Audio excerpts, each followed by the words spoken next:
Hello everybody and welcome back to another video. Now today's video we're going to be doing something I've not done in a very long time, and that is an NG Models 1 to 400 scale review. Now this is the NG Models 1 to 400 scale Transavia Boeing 737-800. I've had this model for about over a year, but I've just had so many things going on recently. I've not had any time to record. I've been, making friends, I've been doing all loads of stuff, so I've not had any time to record really, but now I finally do. So let's just get straight into it.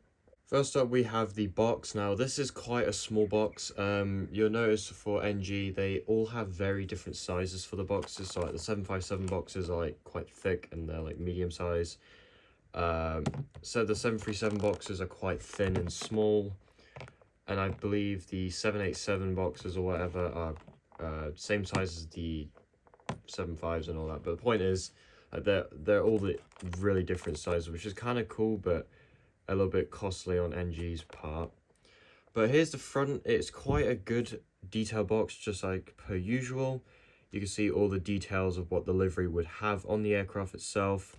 Boeing 737-800, a clip art of the aircraft. Transavia.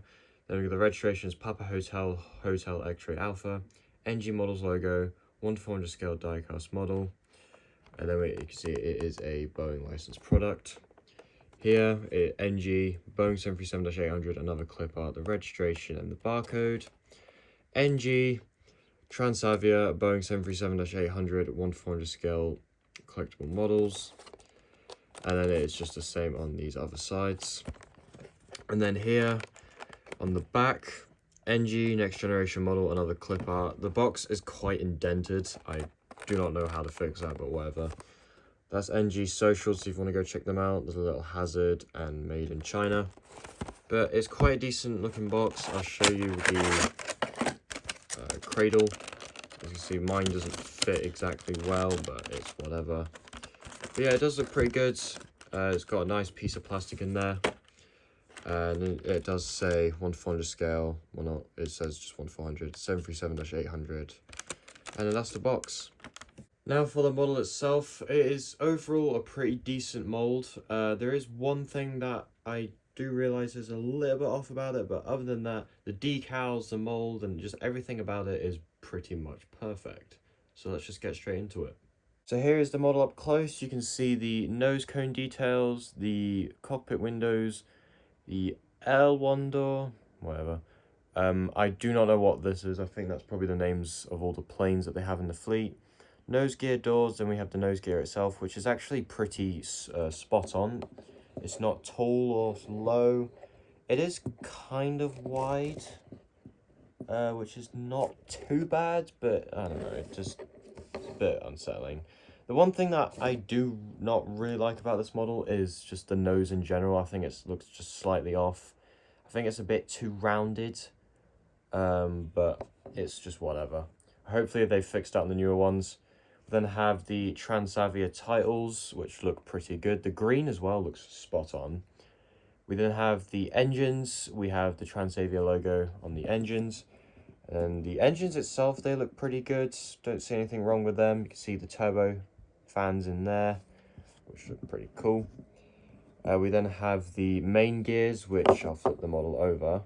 They don't look too bad. You can't really. I'm sorry if you can't really see them properly. It's just I can't balance my phone any better than this. But yeah, they do look pretty good. Because I know on some NG models the gears are kind of off, but they do look pretty good. They don't look too thick or anything like that. You can see the emergency exits on the wings. We can see then the walkway details, the flaps and the slats. And then we have the winglets, which look pretty decent in my opinion. My phone will not focus, which is just, of course. There we go. Yeah, they look pretty accurate. I'd say maybe they need to be slightly curved at the top, but that's just my opinion. They have the registration of Papa Hotel PH-HXA. And then we have the more windows. And why is my phone not working? Thank you. The windows look pretty spot on, I'd say. I think some of the back ones look a little bit weird, but it's whatever.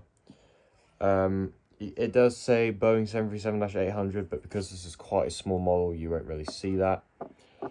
You can then see the tail, which looks pretty spot on for a 737. Nothing wrong there. I did manage to move my phone or turn it upside down just so you could see the tail better. But yeah, here's the tail. Looks pretty good. You can see a better view of the wings as well, which they actually look spot on. Here's the undercarriage, which the gear doors actually look really realistic for once, because on some Gemini models they look pretty crap, but they look good to me. See the horizontal stabilizers, which also look pretty spot on. And then moving around to the other side, it is literally the exact same, but we have the luggage doors here. There's none of those words next to this door.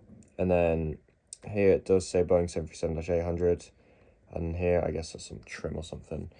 And then here's a front view, which again, it's not too bad. It could be a bit better, but I did get this from Bedfordshire Diecast. Not that that really matters, but I really hope if any of you guys have any brand new 737 molds from NG, please let me know what they're like. But yeah, mine doesn't look too bad. Could be a bit better, but it's whatever. So that's it for today's review. Sorry if it was a bit rushed. I will have the United 7.5 review out hopefully soon. I will keep you all updated on that. But thank you so much for watching, and I'll see you all later.